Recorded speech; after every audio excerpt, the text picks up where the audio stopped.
শুনুন, আজকে রানা গাঙ্গুলিও এখানে এসছেন। আমরা সবাই আমাদের বাড়ির এখানের অ্যাডভোকেট থেকে শুরু করে আমরা সবাই এখানে লাইকালির জন্য অ্যাপিয়ার করেছিলাম।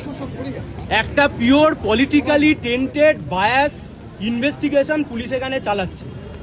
মুখ্যমন্ত্রীর কথায় মুখ্যমন্ত্রীকে খুশি করবার জন্য লাইকালিকে অ্যারেস্ট করা হয়েছে। লাইকালি 10 তারিখে হাইকোর্টে একটা মামলা করেছিল। 11 তারিখ তার কপি এসে বারুইপুর থানায় এসে পৌঁছায়। ঠিক 12 তারিখ কোনো একজন ব্যক্তিকে দিয়ে আরেকটা কমপ্লেন করিয়ে ঠিক সেদিনকে তাকে অ্যারেস্ট করানো হয়। তদন্তের নামে প্রহসন চলছে। ঠিক আগের জামানায় যা চলতো তার ভাবশিষ্য হিসেবে একই কাজ এখানে ওনারা করছেন।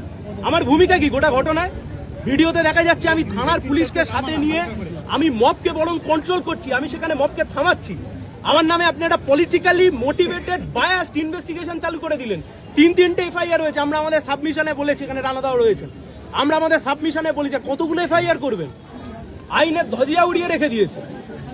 গোটা কোর্ট চত্বরকে একটা মব অ্যাটাক করবার জন্য সেখানে দাঁড় করিয়ে রেখেছে। কি ছুড়বেন? ডিম ছুড়বেন? অ্যাকিউজ নিরাপদ নয়, অ্যাকিউজডের কাউন্সিল নিরাপদ নয়। This is rule of law. 2 মাস হলো ক্ষমতায় এসছেন, রুল অফ ল বলে কিছু রেখেছেন আপনি? শুধুমাত্র একটা সিপিআইএম এর লিডার, সে সেখানে ভোটে দাঁড়িয়েছিল। আপনি উদ্দেশ্য প্রণোদিত ভাবে আপনার মনে হয়েছে আপনি বিভিন্ন রকম ভাবে চাপ সৃষ্টি করে একটা নতুন করে পুলিশ কমপ্লেন করে তাকে আপনি অ্যারেস্ট করালেন। কখন? আপনি জানেন যে সময়তে হাইকোর্টে মামলাটা উঠলে সে একটা প্রোটেকশন পেয়ে যেতে পারে। আমরা আমাদের সাবমিশন করেছি, উনি রিজার্ভ রেখেছেন, কিন্তু এটা সম্পূর্ণভাবে রাজনৈতিক উদ্দেশ্য প্রণোদিত একটি মামলা, যে মামলা করে সিপিআইএম নেতা লাইকালিকে গ্রেপ্তার করা হয়েছে।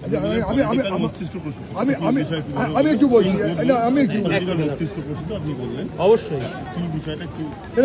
পলিটিক্যালি মস্তিষ্ক প্রসূত মুখ্যমন্ত্রী বলছেন ধর্ষণের ঘটনাকে সুপারসিড করবার জন্য গোটা বিষয়টাকে কমিউনাল অ্যাঙ্গেল দিয়ে হিন্দু মুসলিম করার চেষ্টা করছেন। আমার ভূমিকাটা কি? আমি পুলিশকে সাথে নিয়ে গিয়ে মবকে কন্ট্রোল করেছি, এটা আমার দোষ? আমি প্রতিবাদী কণ্ঠ হিসেবে গিয়ে ভিকটিমের ফ্যামিলির পাশে দাঁড়িয়েছি, এটা আমার দোষ? আজকে এমন একটা সিচুয়েশন তৈরি করে দেওয়া হলো ধর্ষণের ঘটনাকে সুপারসিড করে এই ঘটনাকে সামনে নিয়ে চলে আসল। লাইকালি কি টেররিস্ট নাকি?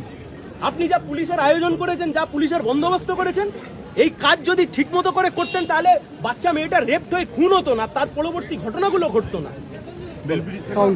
আমি একটা কথা বলি, ভারতবর্ষের আইনটা খুব পরিষ্কার।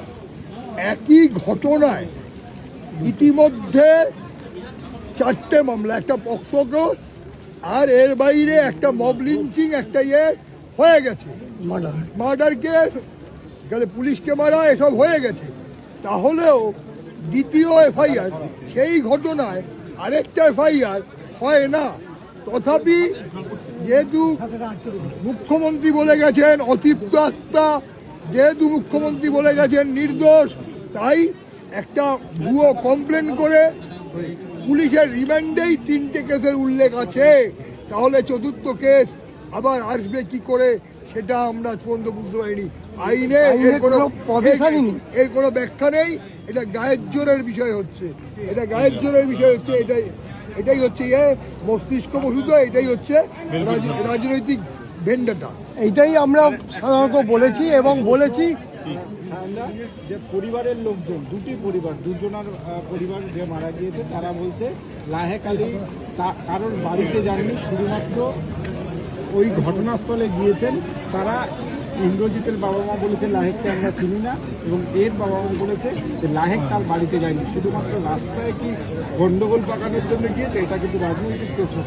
27টা ধারায় মামলা রুজু করেছে, 27টা ধারা। রেল লাইন উপড়ানো থেকে পুলিশকে মারধর করা, আমি নাকি পুলিশের কয়েদি ছাড়িয়ে নিয়ে চলে গেছি, ফরওয়ার্ডিং এ লিখেছে। হাস্যকর বিষয় তৈরি করছে রাজ্যের বুকে পুলিশ প্রশাসন। সেটাই তো বললাম আপনাদেরকে যে আমার একমাত্র দোষ, আমি প্রতিবাদী কণ্ঠ হিসেবে, আমার দল সিপিআইএম, আমি তার নেতা হিসেবে প্রতিবাদী কণ্ঠ হিসেবে আমি গিয়ে ভিকটিম গার্লের পাশে দাঁড়িয়েছিলাম। And what about that BJP leader যার নাম বারংবার সামনে এসছে, তার কি অবস্থা আজকে? তাকে পুলিশ ইনভেস্টিগেশনের আওতায় রেখেছে। তাহলে আগের সরকারের বিরুদ্ধে যা যা অভিযোগ উঠতো, যে তদন্তের আগেই তদন্ত করে ফেলতেন মুখ্যমন্ত্রী, আজকের মুখ্যমন্ত্রী তার শিষ্য হিসেবে একই কাজ করছেন, আলাদা কোনো কাজ করছেন না। মুখ্যমন্ত্রী সুপারভিশনে কোনোদিন তদন্ত হয়? এসপি সুপারভিশনে তদন্ত হয় আমরা জানি, আইপিএস র্যাঙ্ক অফিসারের সুপারভিশনে তদন্ত হয় জানি, মুখ্যমন্ত্রী সুপারভিশনে তদন্ত হয়। সেজন্য আমরা বলেছি দিস পলিটিক্যালি ভিশিয়েটেড। পলিটিক্যালি পলিটিক্যাল ভেন্ডেটাতে করেছেন। বিমান ব্যানার্জি গেছিলেন, বিমান ব্যানার্জিকে অ্যারেস্ট করা যায়নি। ঋতব্রত ব্যানার্জি গেছিলেন, ঋতব্রত ব্যানার্জিকে অ্যারেস্ট করা যায়নি। গুড তৃণমূলস লায়েক আলীকে অ্যারেস্ট করেছে, কারণ কমিউনিস্ট পার্টির লিডার। করতেই পারে, কিন্তু দেশের সংবিধানটা এখনো রয়েছে, প্রতিবাদী কণ্ঠকে এইভাবে থামাতে পারে। 27টা সেকশন, 27টা সেকশন, যার সঙ্গে কমপ্লেন এবং রিমান্ডের কোনো